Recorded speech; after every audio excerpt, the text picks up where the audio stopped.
जय जगन्नाथ पिला माने चलो आज स्टार्ट करिबा नवम श्रेणी भौतिक विज्ञान रो प्रथम अध्याय आम चतुर्पार्श्व रे थिबा पदार्थ मैटर इन आवर सराउंडिंग।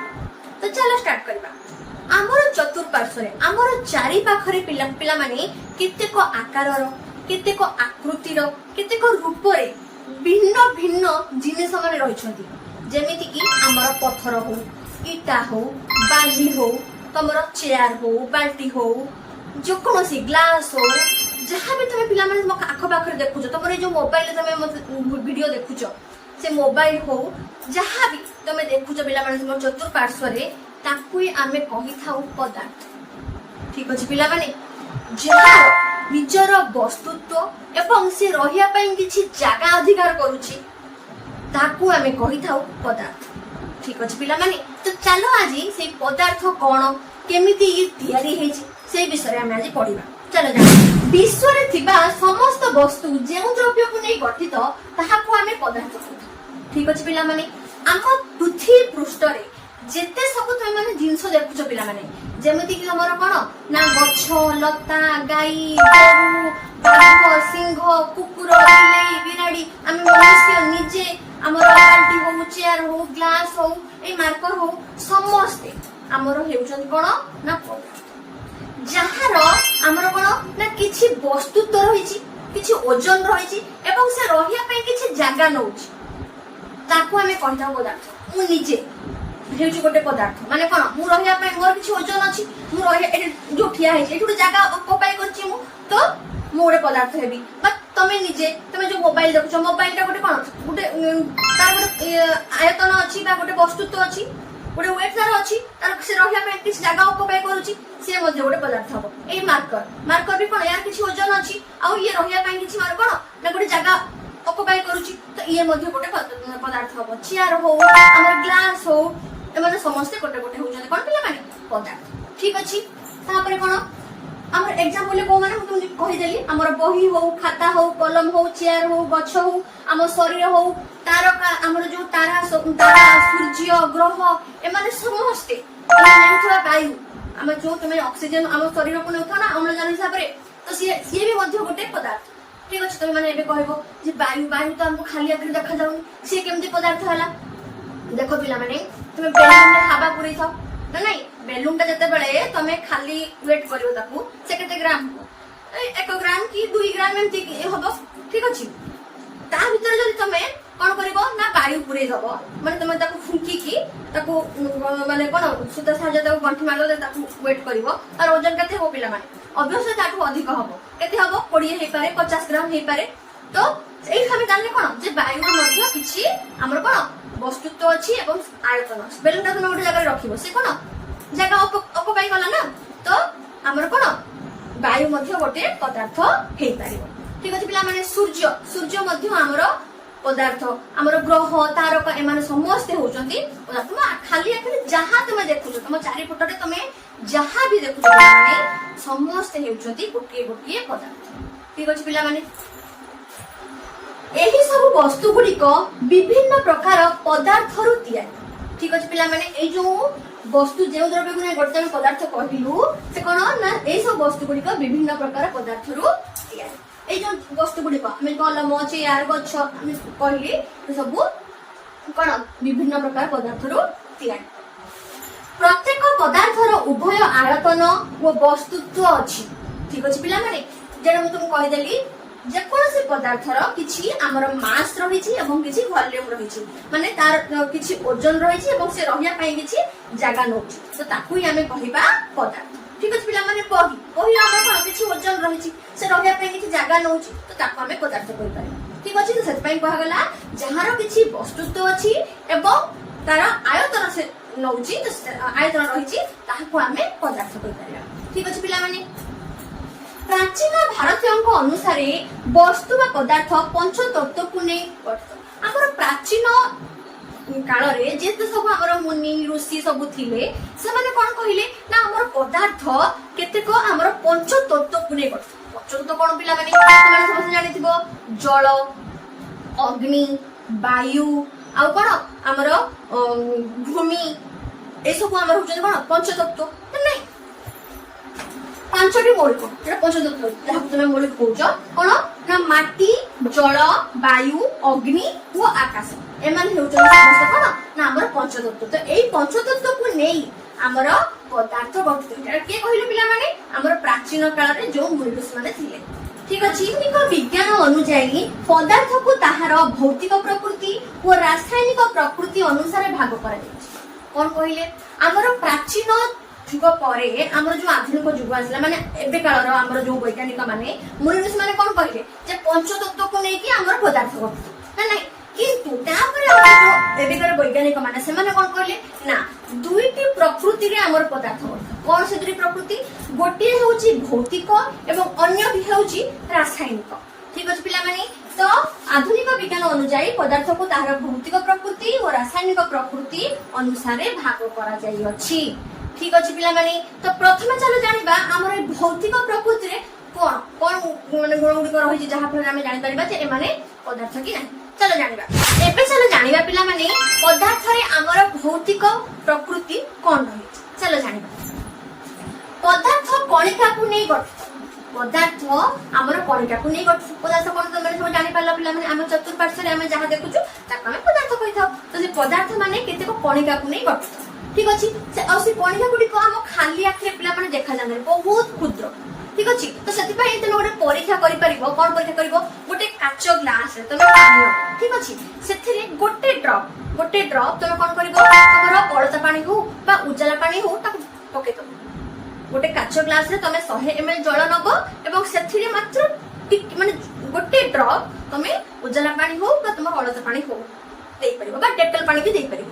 ଦେଖିବ କଣ ପିଲାମାନେ ସେ ଯୋଉ ଜଳର ରଙ୍ଗ ନା ପିଲାମାନେ ଚେଞ୍ଜ ହେଇଯିବ। ଯଦି ତୁମେ ଅଳତା ଦେଇଥିବ ତାହେଲେ ଲାଲି ପାଣି ହେଇଯିବ, ଆଉ ଯଦି ଉଜାଲା ଦେଇଥିବ ତାହେଲେ ତୁମର ନୀଳ ହେଇଯିବ, ବା তুমি ଯଦି ଡେଟଲ ଦେଇଥିବ ତାହେଲେ ସେ ଦୁଧିଆ ରଙ୍ଗର ହେଇଯିବ। এটা କାହିଁକି ହୋଇଥାଏ ପିଲାମାନେ? କାହିଁକି ନା ଆମର ଏଇ ଯୋଉ ଟିକିଏ ଆମର ଯୋଉ ଅଳତା ପାଣି ହଉ ବା ଉଜାଲା ପାଣି ବା ହଉ ବା ଡେଟଲ ପାଣି ହଉ ଏମାନଙ୍କ ଭିତରେ କଣିକା ଗୁଡ଼ିକ ଆମର ଖୁନ୍ଦି ଖୁନ୍ଦି ହେଇ ରହିଛନ୍ତି। ସେମାନେ ଯେତେବେଳେ ଗୋଟେ ବଡ ଆୟତନ ବିଶିଷ୍ଟ ପାଣିରେ ପଡିଲେ ତ ସେଇ ଛୋଟ ଗୋଟିଏ ଡ୍ରପ ଆମର ଏଇ ବିଶାଳ ଆମର ବେଶୀ ଥିବା ପାଣିର ଆୟତନରେ ବିଭାଜିତ ହେଇଗଲା, ଯାହା ଫଳରେ ତାର ରଙ୍ଗ ଚେଞ୍ଜ ହେଇଗଲା ନା ନାଇଁ ପିଲାମାନେ। ତ ସେଥିପାଇଁ ତମେ ଗୋଟେ ପରୀକ୍ଷଣ ମଧ୍ୟ ଦେଇଛି ତମ ବହିରେ, ତମର ପଟାସିୟମ ପରିମାଣ KMnO4 କୁ ତମେ 100 ml ଜଳରେ ତମେ କଣ କରିବ? ଟିକେ ମାତ୍ର ସ୍ଫଟିକ ଟିକେ ମାତ୍ର ନେଇକି ହାତରେ ପକେଇଦବ। ঠিক ଅଛି। ଦେଖିବ କଣ ତାର କଲର ଚେଞ୍ଜ ହେଇଗଲା ଏବଂ ସେଇ ଜଳକୁ ତମେ ଆଉ ଗୋଟେ କାଚ ଗ୍ଲାସ ଟ୍ରାନ୍ସଫର କରିବ, ଦେଖିବ ତାର ମଧ୍ୟ କଲର ଚେଞ୍ଜ ହେଇଯିବ। ମାନେ ତମେ ଟିକେ ଟିକେ ଢାଳିଲା ପରେ ମଧ୍ୟ ତାର କଲର ଚେଞ୍ଜ ହେଇଯାଉଛି।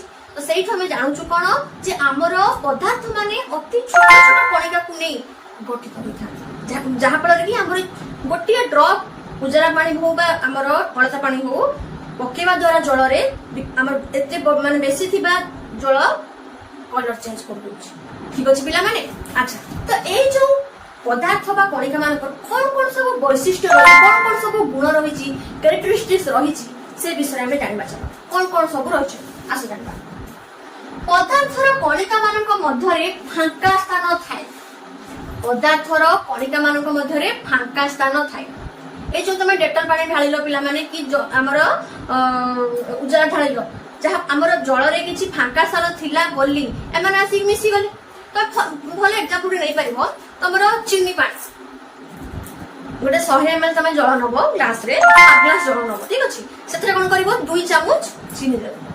ତ ତମେ ଭାବିବ କଣ ଯେ ଚିନି ଦେଇଦେଲେ ମାନେ କଣ ସିଏ ଉପରକୁ ଉଠିଯିବା କଥା, ଉପରକୁ ଉଠିଯିବ, କିନ୍ତୁ ତମେ ମିଶାଇବ ନା ପିଲାମାନେ ସିଏ ତାର କଣ ଯେତିକି ତମର ପାଣି ତମେ ନେଇଥିଲ ପିଲାମାନେ ସେ ଚିନି ମିଶାଇଲା ପରେ ମଧ୍ୟ ଯେତେବେଳେ ତମେ ଫେଣ୍ଟି ସାରିବ ଚାମଚ ସାହାଯ୍ୟରେ ସେ ଯେତିକି ପାଣି ତମର ଥିଲା ସେତିକି ପାଣି ହିଁ ରହିବ। କେମିତି ହେଲା ପିଲାମାନେ? ତ ଅଧିକ ହବା କଥା ନା।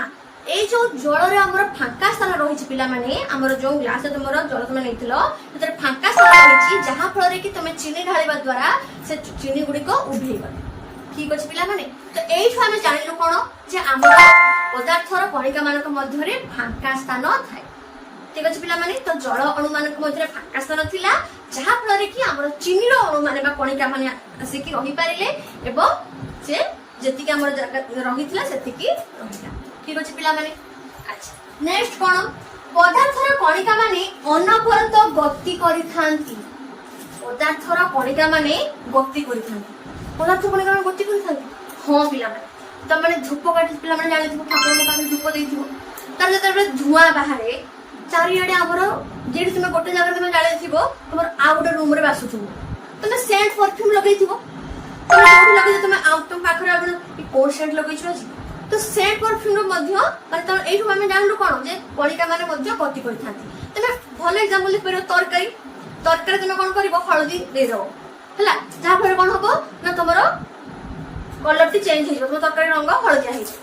ଠିକ ଅଛି ପିଲାମାନେ, ଆଉ ଗୋଟେ କଥା ପିଲାମାନେ ମନେ ରଖିଥିବ, ତାପମାତ୍ରା ଯେତେ ଅଧିକ ହବ ତମର ଏଇ ଯୋଉ କଣିକା ମାନେ ନୁହନ୍ତି କି ଅଧିକ ବେଗରେ ଗତି କରିବେ। କାହିଁକି ଦେଖ, ତମାନେ କ'ଣ କରିବ ପିଲାମାନେ, ଦୁଇଟି କାଚ ଗ୍ଲାସରେ ପାଣି ନେବ, ଗୋଟିଏରେ ଗରମ ପାଣି, ଗୋଟିଏରେ ଥଣ୍ଡା ପାଣି ଦେଇ କ'ଣ କରିବ, ଗରମ ପାଣିରେ ଗୋଟେ ଚାମଚ ଚିନି, ଥଣ୍ଡା ପାଣିରେ ଗୋଟେ ଚାମଚ ଚିନି ଢାଳିଦେବ। ଦେଖିବ କ'ଣ ନା ଆମର ଗରମ ପାଣିରେ ଚିନି ଜଲ୍ଦି ମିଶିଗଲା, ଥଣ୍ଡା ପାଣିରେ ଚିନି ମିଶିବା ପାଇଁ ଟିକେ ଟାଇମ୍ ନେଉଛି। ଏହା କାହିଁକି ହୋଇଥାଏ ପିଲାମାନେ, ନା ଆମର ଯେତେ ପିଲାମାନେ ତାପମାତ୍ରା ବଢ଼ିବ ନା ସେତେ ଜଲ୍ଦି ଆମର କଣିକା ମାନେ ଗତି କରିବେ।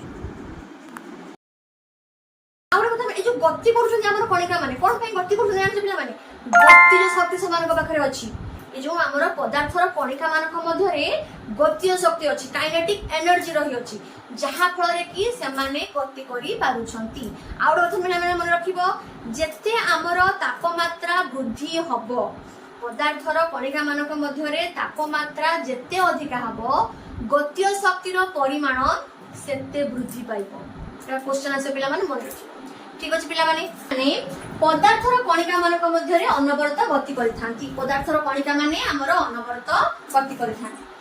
ସେଣ୍ଟ ପରଫ୍ୟୁମ ପକାଇଲେ ବା ତରକାରୀ ହଳଦୀ ପକାଇଲେ, ଧୂପକାଠିର ବାସ୍ନା, ଏସବୁ ଆମର କଣ ଏଇଠୁ ଆମେ ଜାଣିପାରିବୁ ଯେ କଣ ନା ଆମର ପଦାର୍ଥର କଣିକା ମାନେ ଅନବରତ ଗତି କରିଥାନ୍ତି।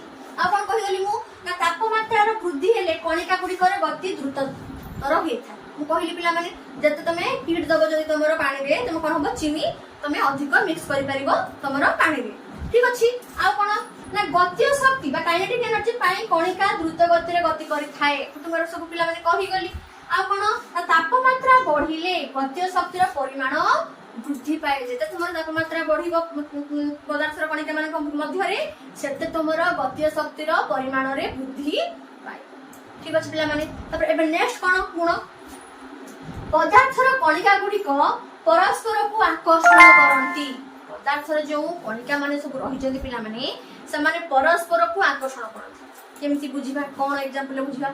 ଆଚ୍ଛା ପିଲାମାନେ, ତମେ ମାନେ ଗୋଟେ ପାଇପ ରେ ଧର ଗୋଟେ ମାନେ ପାଣି ବାହାରୁଛି, ଠିକ ଅଛି, ତମର ବେସିନ ତମେ ଖୋଲିଦବ, ଯେ କଣ ଦେଖିଲ ପାଣି ବାହାରୁଛି, ତମେ ଗୋଟେ ଆଙ୍ଗୁଳିକୁ ସେଠି ସେ ପାଣି ଯୋଉ ବାହାରୁଛି ସିଧା ଇଏରେ ତମେ ସେଠି ଆଙ୍ଗୁଳିଟାକୁ ନେଇ ରଖିଦବ। ଦେଖିବ କଣ ଯେ ପାଣିଟା ଛିଞ୍ଚତର ହେଇକି ବହିଲା, କିନ୍ତୁ ଛିଞ୍ଚତର ବହିଲା ପରେ ପୁଣି କିଛି ସମୟ ଗଲା ପରେ ମାନେ କିଛି ଇଏ ଗଲା ପରେ ପୁଣି ଆଉ ଗୋଟେ ଜାଗାରେ ଆସିକି ସେମାନେ ବୁଡି ଯାଉଛନ୍ତି। ଦେଖ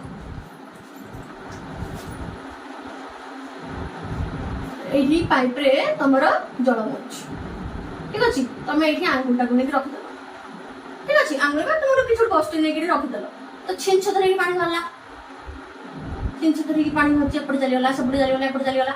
ତାପରେ କିନ୍ତୁ କିଛି ସମୟ ପରେ ଦେଖିବ କଣ ପୁଣି ଜଳ ଆସିକି ମିଶିଯାଉଛନ୍ତି, ପୁଣି ଆଉ ଗୋଟେ ଜାଗାରେ ଆସିକି ଏଠି ଯୋଉ ଛିଞ୍ଚ ଧରି ହେଇଥିଲେ ପୁଣି ଆସିକି ମାନେ ଏପଟେ ବାହାରି ଯାଇଥିଲେ, ଏପଟେ ବାହାରି ଯାଇଥିଲେ, କିନ୍ତୁ ଏମାନେ ପୁଣି ଆଉ ଟିକେ ପରେ ପୁଣି ଆଉଥରେ ଆସିକି ମିଶି ଯାଉଛନ୍ତି।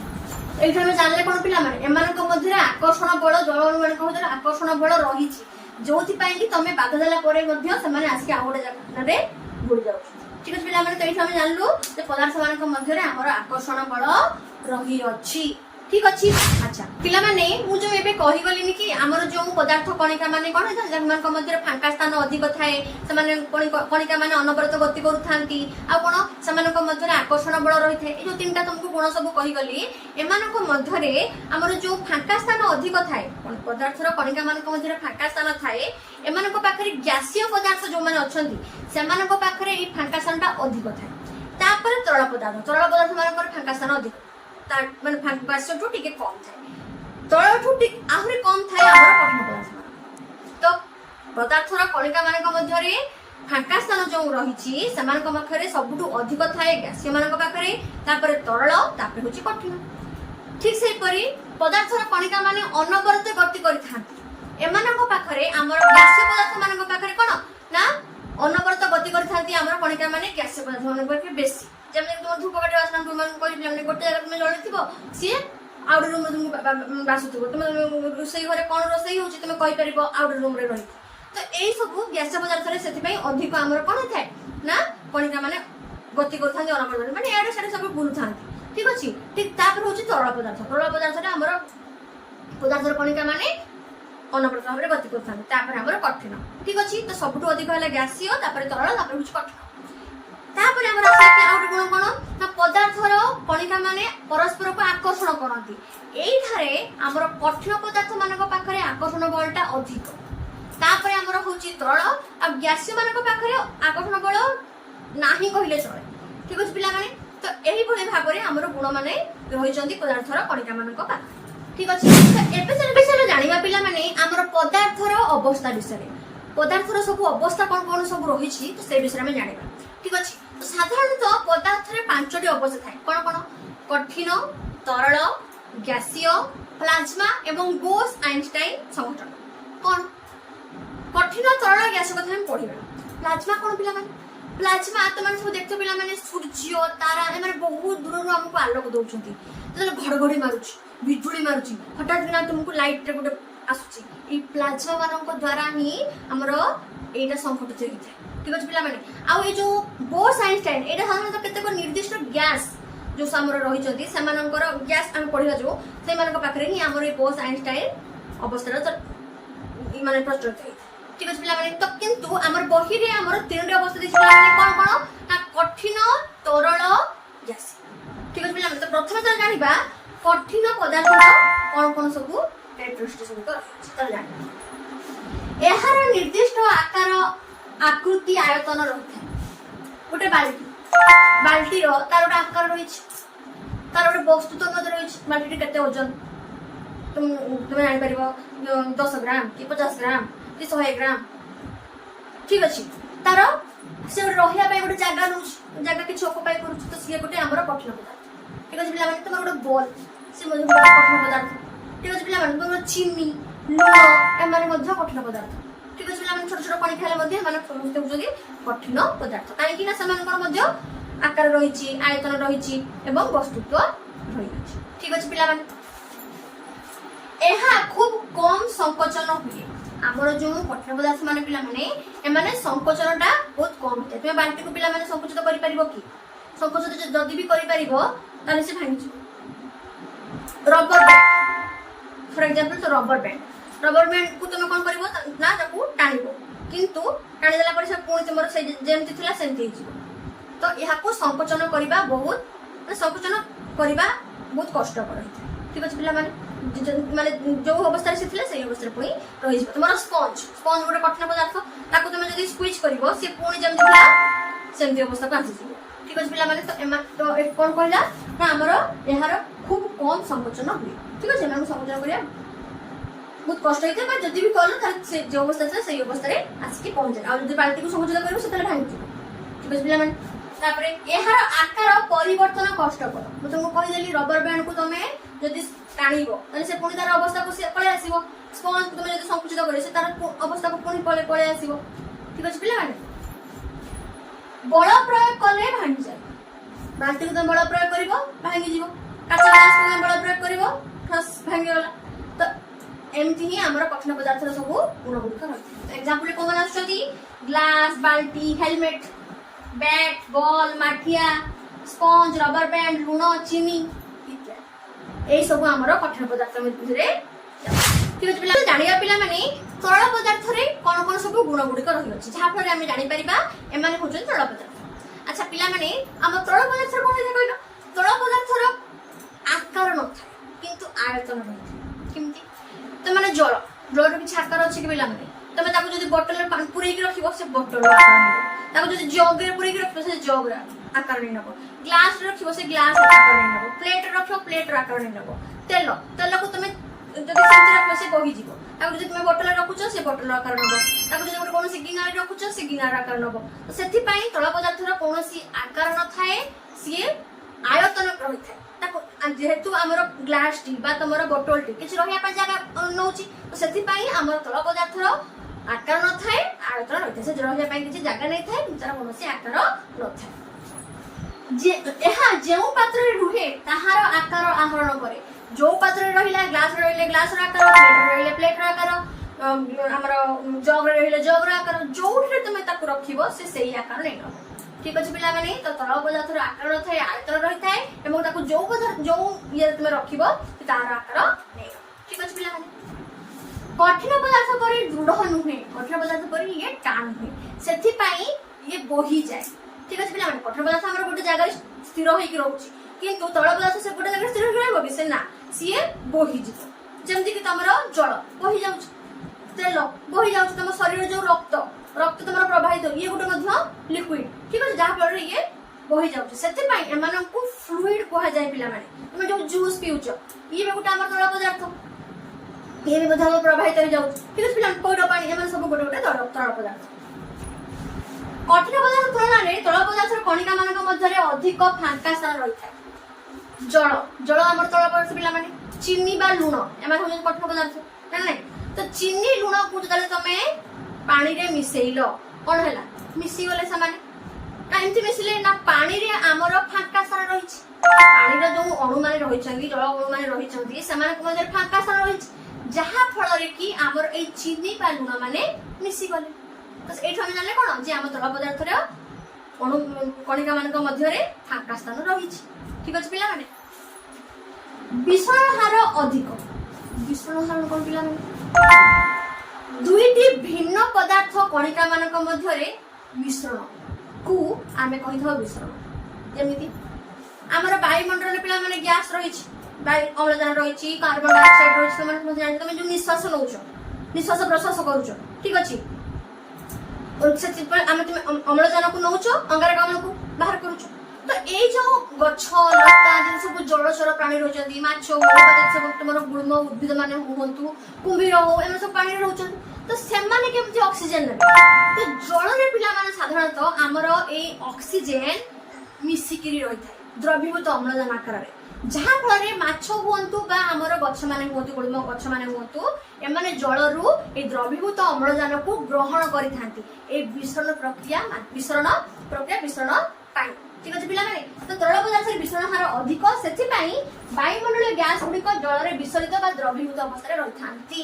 ଠିକ ଅଛି ପିଲାମାନେ, ଯେମିତି କି ଗ୍ୟାସ ଗୁଡ଼ିକ ହେଲେ ଦ୍ରବୀଭୂତ ଅବସ୍ଥାରେ ଥାନ୍ତି, ଯେମିତି କି CO2 O2, ଯାହା ଫଳରେ ଆମର ସବୁ ଜଳଚର, ମାଛ ବା ଗୁଳ୍ମ ଜାତୀୟ ଉଦ୍ଭିଦ ଏମାନେ ସବୁ କଣ ହୁଅନ୍ତି ନା ଆମର ଦ୍ରବୀଭୂତ ଅମ୍ଳଜାନକୁ ଗ୍ରହଣ କରିପାରନ୍ତି।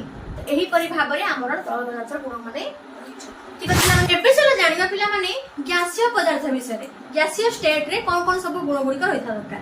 ସାଧାରଣତଃ ପିଲାମାନେ ଏମାନଙ୍କର ଆକାର ଆୟତନ ନଥାଏ, ଏମାନଙ୍କର ଆକାର ବି ନାହିଁ କି ଏମାନେ ରହିବା ପାଇଁ କିଛି ଜାଗା ବି ସେମିତି ଅକୁପାଇ କରନ୍ତିନି, କିନ୍ତୁ ଏମାନଙ୍କର ବସ୍ତୁତ୍ୱ ପିଲାମାନେ ରହିଛି। କେମିତି ବସ୍ତୁତ୍ୱ ରହିଛି ପିଲାମାନେ, ତୁମକୁ ମୁଁ କହିଥିଲି ଗୋଟେ କଣ, ବେଲୁନକୁ ତମେ ଏମିତି ଖାଲି ଥିବ, ତାକୁ ଓଜନ କରିବ, ଆଉ ବେଲୁନ ରେ ତୁମେ ଗ୍ୟାସ ମାନେ ଯେତେବେଳେ ଫୁଙ୍କିକି ତାକୁ ଗ୍ୟାସ ବାୟୁ ଦେଇ ଦଉଛ, ସେତେବେଳେ ସେ କଣ ଫୁଲିଗଲା, ତ ସେଟାକୁ ତମେ ଓଜନ କରିବ, ତ ତାର କଣ ତମେ କିଛି ଓଜନ ପାଇଲେ, ତ ବାୟୁ କିଛି ଓଜନ ରହିଛି ନାହିଁ, ତ ଯାହା ଫଳରେ ତମେ ଜାଣିପାରିବ କଣ ନା ଆମର ଗ୍ୟାସ ରେ କିଛି ବସ୍ତୁତ୍ୱ ରହିଅଛି। ଠିକ ଅଛି ପିଲାମାନେ, ତ କଣ କଣ ସବୁ ଗୁଣ ରହିଛି ଆସ ଜାଣିବା। ଆକାର ଆୟତନ ନାହିଁ କିନ୍ତୁ ବସ୍ତୁତ୍ୱ ରହିଅଛି, ମୁଁ କହିଦେଲି ତମମାନଙ୍କୁ। ଚାପ ପ୍ରୟୋଗ ଦ୍ୱାରା ଗ୍ୟାସୀୟ ପଦାର୍ଥ ସଂକୁଚିତ ହୁଏ। ତମେ ମାନେ ପିଲାମାନେ ଦେଖିଥିବ ସବୁ ରୋଷେଇ ଘରେ LPG ସିଲିଣ୍ଡର, CNG, ତମର ଏମାନେ ସବୁ ହଉଛନ୍ତି କଣ କହିଲା ପିଲାମାନେ compressed natural gas, CNG compressed natural gas. ଠିକ ଅଛି, ଏମାନଙ୍କୁ ସଂକୁଚିତ କରାଯାଇଛି, ଗ୍ୟାସ ମାନଙ୍କୁ ସବୁ ସଂକୁଚିତ କରିକି ସିଲିଣ୍ଡର ଭିତରେ ପୁରେଇ ଦିଆଯାଇଛି। ঠিক আছে, সেই গ্যাসକୁ ତମେ ମାନେ ରୋଷେଇରେ ୟୁଜ୍ କରୁଛ, ବା ତମର ଯୋଉ ଅକ୍ସିଜେନ ସିଲିଣ୍ଡର ଯୋଉ ତମର ମେଡିକାଲ ଇଏରେ ସବୁ ୟୁଜ୍ କରାହଉଛି, ଯେତେବେଳେ ତମ ଲୋକଙ୍କୁ ଦିଆହଉଛି ମାନେ ମାସ୍କ ଇଏରେ ଅକ୍ସିଜେନ ତୁମକୁ ଦିଆଯାଉଛି, କୋଉଠୁ ସେଇ ସିଲିଣ୍ଡର ଯୋଉ ଅକ୍ସିଜେନକୁ କମ୍ପ୍ରେସ କରିକି ସଂକୁଚିତ କରିବା ସଂପୂର୍ଣ୍ଣ କରିକି ତାକୁ ପୁରା ହୋଇଛି, ଯାହା ଫଳରେ ସେଇ ଗ୍ୟାସକୁ ଆମେ ୟୁଜ୍ କରିପାରୁଛୁ। ଠିକ ଅଛି ପିଲାମାନେ, ତ ଗ୍ୟାସୀୟ ପଦାର୍ଥକୁ ଆମେ ସଂକୁଚିତ କରିପାରିବା, ୟାକୁ ଚାପି ମାନେ ସଂକୁଚିତ କରିବା, ଚାପକୁ ଚାପିକି ତାକୁ ସିଲିଣ୍ଡର ଭିତରେ ରଖାଯାଏ। ଠିକ ଅଛି ପିଲାମାନେ, एलपीजी सीएनजी ऑक्सीजन सिलिंडर रे व्यवहृत हुए, कहले तो मानक तो गैस पदार्थ एलपीजी सीएनजी ऑक्सीजन सिलिंडर रे व्यवहृत। गैस रो अनुमानकर वेग द्रुत और फांका स्थान अधिक, एमानकर ଅଣୁମାନଙ୍କର ଫାଙ୍କା ସ୍ଥାନ ସବୁଠାରୁ ଅଧିକ। ଯେମିତିକି ତମେ କହିଥିଲି ପିଲାମାନେ ସେଣ୍ଟ ତୁମେ ଲଗେଇଦେଲ, ଧୂପକାଠିର ବାସ୍ନା, ରୋଷେଇ ଘରେ କଣ ଇଏ ହଉଛି, ତ ଏଇଟା ସବୁ ଗ୍ୟାସୀୟ ଅବସ୍ଥାରେ କଣ ଫାଙ୍କା ସ୍ଥାନରେ ସବୁ ବୁଲୁଛନ୍ତି, ଯାହା ଫଳରେ ତମେ କଣ ଧୂପକାଠିର ବାସ୍ନାଟା ତମର ଚାରିଆଡେ ବୁଲୁଛି, ଯାହା ଫଳରେ ତୁମେ ଗୋଟେ ରୁମରେ ରହିକି ଆଉ ଗୋଟେ ରୁମରେ ଜାଣିପାରିବ ଯେ ଆମର କଣ ମାନେ ବାସ୍ନା ହଉଛି। ଠିକ ଅଛି, ଗ୍ୟାସୀୟ ପଦାର୍ଥର ଅଣୁ ଗୁଡ଼ିକ ଫାଙ୍କା ସ୍ଥାନ ସେମାନଙ୍କର ବହୁତ ଅଧିକ ଆଉ ଏମାନେ ବହୁତ କ୍ଷିପ୍ର ଗତିରେ ଏମାନେ ଗତି କରିଥାନ୍ତି। ଏମାନଙ୍କର କଣିକା ଗୁଡ଼ିକ ଆମର ଯୋଉ ଗ୍ୟାସୀୟ ପଦାର୍ଥର କଣିକା ଗୁଡ଼ିକ ବହୁତ କ୍ଷିପ୍ର ଗତିରେ ଗତି କରିପାରିଥାନ୍ତି। ଠିକ ଅଛି ପିଲାମାନେ, ବିଷଣ ହାର ଅଧିକ। ବିଷଣ ହାର ମୁଁ କହିଦେଲି ପିଲାମାନେ, ଯୋଉ ଆମର ଗୋଟିଏ ପଦାର୍ଥର କଣିକା ସହିତ ଅନ୍ୟ ଆଉ ଗୋଟେ ପଦାର୍ଥ କଣିକାର ଅନ୍ତଃମିଶ୍ରଣକୁ ଆମେ ବିଷଣ କହିଥାଉ ନା ନାଇଁ। ଠିକ ସେମିତି ଆମର ଯୋଉ ବାୟୁମଣ୍ଡଳରେ ଆମେ ଅମ୍ଳଜାନକୁ ଗ୍ରହଣ କରୁଛୁ, ଅଙ୍ଗାରକାମ୍ଳକୁ ନିର୍ଗତ କରୁଛୁ, ତ ଏଇ ଯୋଉ ବାୟୁମଣ୍ଡଳରେ ଅମ୍ଳଜାନ ମିଶିକି ରହିଛି, ଅଙ୍ଗାରକାମ୍ଳ ମିଶିକି ରହିଛି, ନାଇଟ୍ରୋଜେନ ମିଶିକି ରହିଛି, ତ ଏଇ ଯୋଉ ସବୁ ଆମର ମିଶିକି ସବୁ ରହିଛନ୍ତି, ତ ସେଥିପାଇଁ ଏମାନଙ୍କର ବିଷଣ ହାରଟା ଅଧିକ ରହିଅଛି। ଠିକ ଅଛି, ଗ୍ୟାସୀୟ ଅଣୁମାନଙ୍କ ଦ୍ୱାରା ଧାରକ କାନ୍ଥର ପ୍ରତି ଏକକ କ୍ଷେତ୍ରଫଳ ଉପରେ କାର୍ଯ୍ୟ କରୁଥିବା ବଳକୁ ଗ୍ୟାସର ଚାପ କୁହାଯାଏ। ଏଇଟା କ୍ୱେଶ୍ଚନ ଆସେ ପିଲାମାନେ, ଇମ୍ପୋର୍ଟାଣ୍ଟ ବହୁତ। ଗ୍ୟାସୀୟ ଅଣୁମାନଙ୍କ ଦ୍ୱାରା ଗ୍ୟାସର ଯୋଉ ଆମର ଗ୍ୟାସ ପଦାର୍ଥର ଯୋଉ ଅଣୁ ଗୁଡ଼ିକ ରହିଛନ୍ତି ପିଲାମାନେ, ସେମାନେ ଯୋଉ ଧର ଗୋଟେ ସିଲିଣ୍ଡର ଭିତରେ ରହିଲେ ବା ଗୋଟେ ଇଏରେ ରହିଲେ, ସେଇ ଯୋଉ କାନ୍ଥ ଉପରେ ଯୋଉ ସେମାନେ ବଳ ପ୍ରୟୋଗ କରନ୍ତି, ଧାରକ କାନ୍ଥ ଉପରେ ପ୍ରତି ଏକକ କ୍ଷେତ୍ରଫଳ ଉପରେ କାର୍ଯ୍ୟ କରୁଥିବା ବଳକୁ ଯୋଉ ବଳ ପ୍ରୟୋଗ କରନ୍ତି ସେଇଟାକୁ ଆମେ କହିଥାଉ କଣ ନା ଗ୍ୟାସର ଚାପ। ଗ୍ୟାସର ଚାପ ଆମେ ତାକୁ କହିଥାଉ। ଠିକ ଅଛି ପିଲାମାନେ, ତ ଏଇଠାରେ ହିଁ ତମର ପଦାର୍ଥର ଅବସ୍ଥା ସରୁଛି, ତରଳ, କଠିନ, ତରଳ, ଗ୍ୟାସୀୟ। ଠିକ ଅଛି ପିଲାମାନେ, ନେକ୍ସଟ କ୍ଲାସରେ ଆମେ ପଢିବା ଆମର ତାପମାତ୍ରା, ପଦାର୍ଥର କଣ ପରିବର୍ତ୍ତନ ହୁଏ, ପଦାର୍ଥକୁ ଯେତେବେଳେ ଆମେ ତାପମାତ୍ରା ଯଦି ଅଧିକ ହୁଏ ତାର କଣ ପରିବର୍ତ୍ତନ ହୁଏ, ତ ସେ ବିଷୟରେ ଆମେ ନେକ୍ସଟ କ୍ଲାସରେ ପଢିବା। ସେତେ ପର୍ଯ୍ୟନ୍ତ ତୁମ ମୋର ଚ୍ୟାନେଲକୁ ସବସ୍କ୍ରାଇବ କରିଦିଅ, ଲାଇକ୍ କରିଦିଅ ଏବଂ ସାଙ୍ଗସାଥୀ ମାନଙ୍କୁ ସେୟାର କରିଦିଅ। ରହିଲି, ଧନ୍ୟବାଦ।